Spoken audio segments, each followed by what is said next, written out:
Hello, my name is Joel Aguilar. I am from Guatemala. I am a theologian practitioner who is trying to learn how to believe in a God in whom there is no violence. Violence has evolved over time. It has morphed its tools from the crucifixion to witch burning to the electric chair to the gas chamber. There are still remnants of grotesque forms of violence, but today, other forms of violence happen through symbols and language. I have personally experienced violence in one way or another.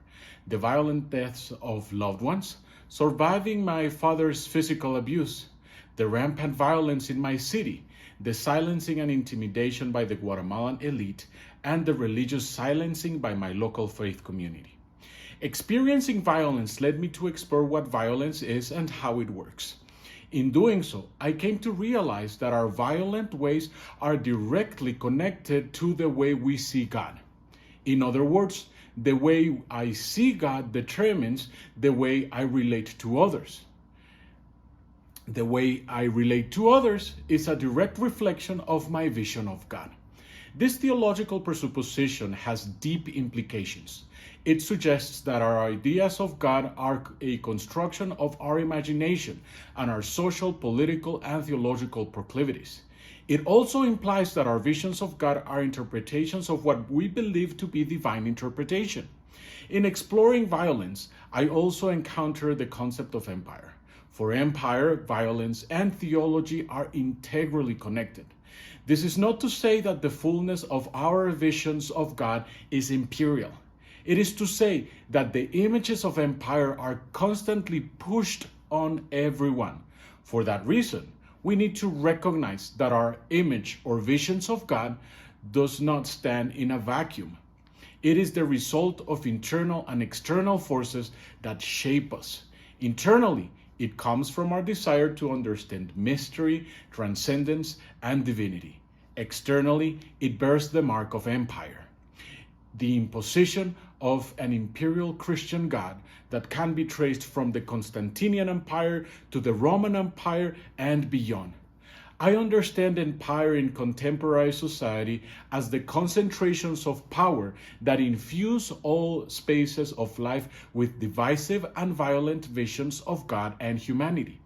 This makes it impossible for one actor, whether religious, social, political, economic, etc., to control empire alone. In other words, empire in past and present societies ought to be understood not as a paradigmatic form of organization, but as the enforcement of power through different institutions and systems and social spaces. In sum, empire is the spirit of past and present social, political, economic, and religious power holders imposing their will, ideas, and their way of life onto others at the expense of the most vulnerable. In the past, empire looked like the Assyrians, Romans, and so on. Today, it may look like Christian nationalism. When we see empire from this perspective, we cannot help but notice that empires have been historically justified and supported by theological means. Consequently, the images of gods have morphed throughout history, making many of our Christian visions of God a mixture of past and present imperial ideologies. The theological validation of empire creates a false need for apologetics to defend our beliefs at all costs. We complete that process by creating God into our own image, thus merging our political, social, religious, even economic tendencies. No wonder Meister Eckhart prayed, "God, rid me of God." Empire is constantly dividing us. If we are dividing, then empire grows stronger.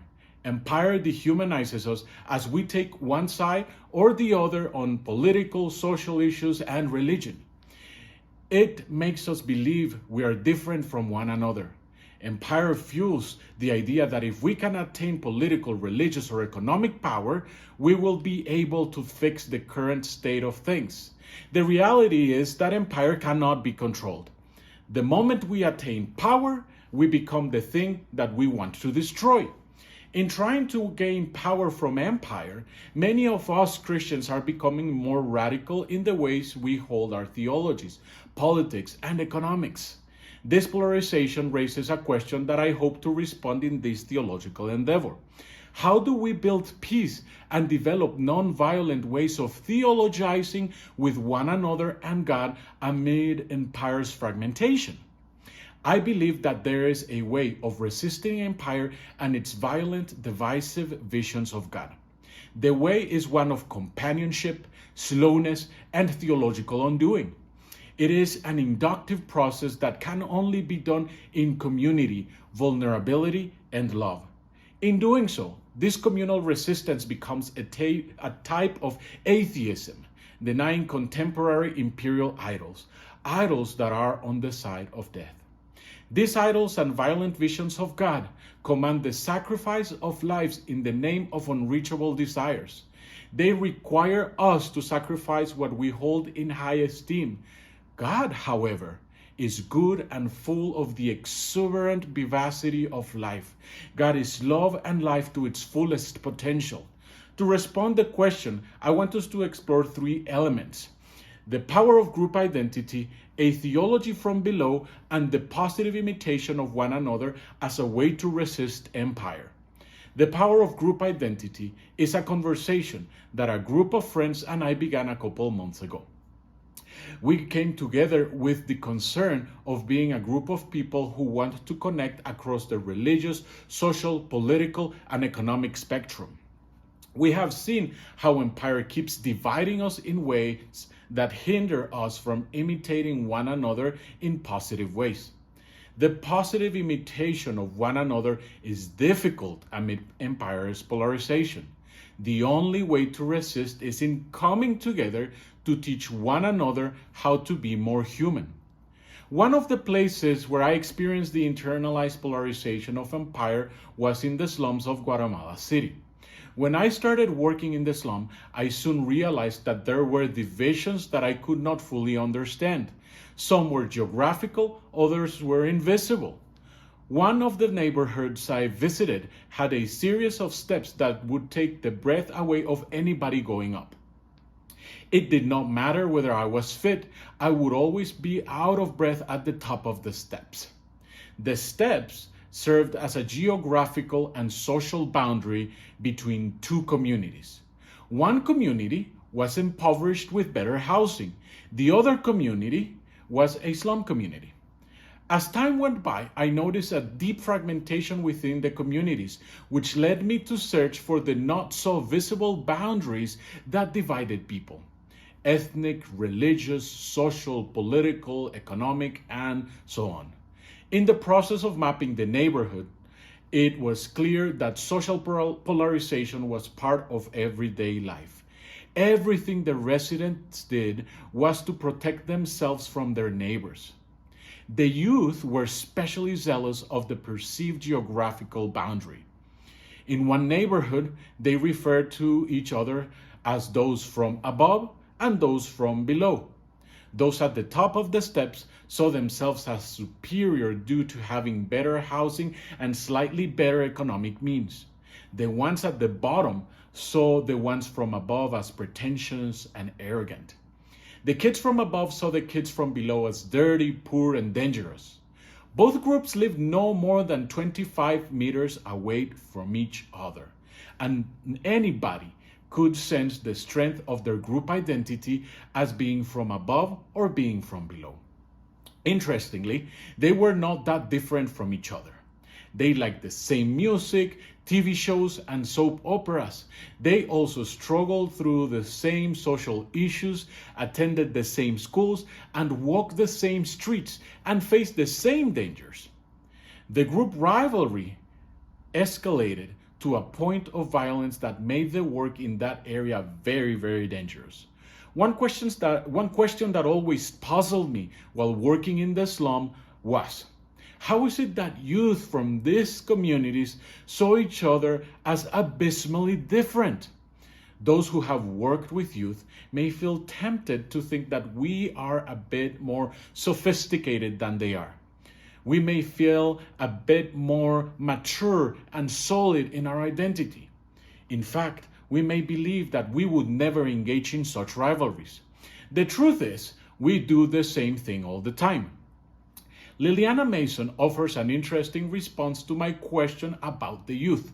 She argues that our loyalty to a specific group, whether social, religious, political, and so on, is more connected to our need to belong than to our personal convictions. For that reason, the rivalries between groups grow as we see Team Us and Team Them in constant conflict. This continuous engagement turns every interaction into a battle. As a result, our identity and group belonging alters how we see the world, and it creates a zero-sum mentality. When it comes to group identity, we tend to agree with one another more than we are willing to admit. Our similarities are stronger than we imagine. The spirit of empire, however, is dividing us. It makes us believe that there is not enough. As a result, we make our choices in relating to one another based on beliefs rather than what is true about one another, our humanity. I do not have the time nor space to unpack the proposals presented by Liliana Mason. However, one thing that I take from her insight is that we are on the road to being more polarized. We are being forced to choose a team through social sorting. In choosing a team, we fall into the violence created by empire. This violence is taking us into a crisis that has the potential to end in a brutal carnage. As a result, we will be pushed to find a scapegoat to blame, somebody who can bring us all together and save us from the hell that we have created. As I reflect in all of this, I wonder, if empire uses something that comes natural to us, identity and belonging, as a tool to divide us, could we use and redeem that as an instrument of formation that attends to our identity? How do we create learning communities that help us resist the polarization of empire? I will explore a possible response to these questions with more depth in the article that I submitted. In this presentation, I hope to introduce the possibility of a theological induction from below. This means a way of theologizing that is born in a community with our humanity as the starting point. This can only be achieved relationally through being vulnerable with one another. For that reason, it is important that I acknowledge that the theological progression I am sharing is not something that I came up on my own. It is the curated theological conversations of grassroots leaders rooted in the reality of everyday life and mission. This relational network is called the Street Psalms Community, and we form incarnational leaders who love their city and seek its peace. My reflections in here are drawn from a set of conversations that I have undergone for many years and now help facilitate as a part of the Street Psalms Fellows program. These conversations originated as a series called the Street Psalms Intensives that more than 3,000 grassroots leaders in 15 different countries have engaged. These conversations were foundational to helping form the Street Psalms community, of which I am an ordained member. There are 6 steps that we take as a community in our theologizing. We explore what it means to experience the Word made flesh, where we explore what the incarnation means for us today, to be born from below, where we explore an anthropology of mission and how Jesus teaches us how to be truly human, and to see the scandal of the incarnation. God is with us, but also suffers with us. These initial theological strides guide us into recognizing the unboundedness of the Spirit of God, to reimagine the extended family of God, and find ways to create a city of joy and peace where everybody can flourish. There is an order to this progression, not only because we want to explore specific theological issues, but also because we aim to create community with one another. There are moments when content becomes secondary as we open ourselves to the Spirit when she shows up amid our humanity. In my article, I briefly explore each one of these conversational steps to present how theologizing in community can bring us together in resistance to empire's polarization. I know I will not do justice to the theological and relational depth of the conversations and dialogues we have. My hope is that I put enough on the table to start a conversation. We all need a community that can walk with us amid resisting empire. I opened this exploration with the power of group identity and then moved to a theology from below that takes our humanity into account. In doing so, the Spirit opens a door that I believe can bring us into community. The door is the entrance to the positive imitation of one another. There is an anthropology of desire that brings us into relationship to one another. This way of connecting has two possible outcomes. The first one is violence, which we are quite familiar with. Desire can lead us into rivalry. For example, when I see my oldest daughter playing with her friends, it is quite clear that they imitate their desires for the same toys. When a child starts playing with a specific toy, the other children are alerted of the beauty and playing potential of that specific toy. The toy becomes desirable to other children because one of them played with it first. What tends to happen is that the other children will try to get the toy from the kid who originally took the one toy. They will bargain, trade, and try to convince each other to exchange the toy they want. Often, the bargaining turns into arguments for the toy. The disagreements turn into full-on quarrels. And before us, the parents, realize it, the children are fighting for that one toy. Adults are not dissimilar. The objects of our desires are different: power, prestige, money, or influence. But our behavior tends to go in the same direction: violence. When our desires for the same objects come into conflict, we will do everything we can to attain the object of our desire. The second outcome is a community and positive mimesis.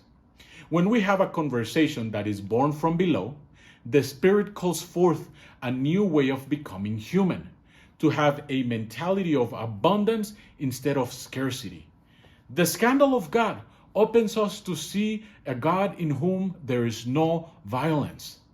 The Spirit frees us to transcend our human boundaries. We heal in community, inviting one another regardless of our faith tradition, and we come together to love our city and seek its peace. In sum, risking on positive mimesis, imitation, is to create a community of desires in resistance of empire. This community of desire understands and honors the very essence of what it means to be human, that we are created in and through desire. If we take these two outcomes at face value, resisting empire in community is risky business. We can experience either result at any moment. We can find each other in deep rivalries, controversies, and so on, and many other things with one another. Or we can be working in harmony towards the goal of building a city of joy together. I have personally seen and experienced more than enough violence in my life. I am willing to risk on positive mimesis, to resist empire from below. We all ought to risk on positive mimesis. We must believe that the image of the God we bear is the image of a God in whom there is no violence. Empire will oppose us with its idols and ideologies. The Spirit of God, however, will be there to defend us with its unbounded, creative, and life-giving self. I believe that we can resist empire in community. I believe in a God in whom there is no violence. I believe that it is our collective responsibility to bring God into existence in the here and now. Thank you very much.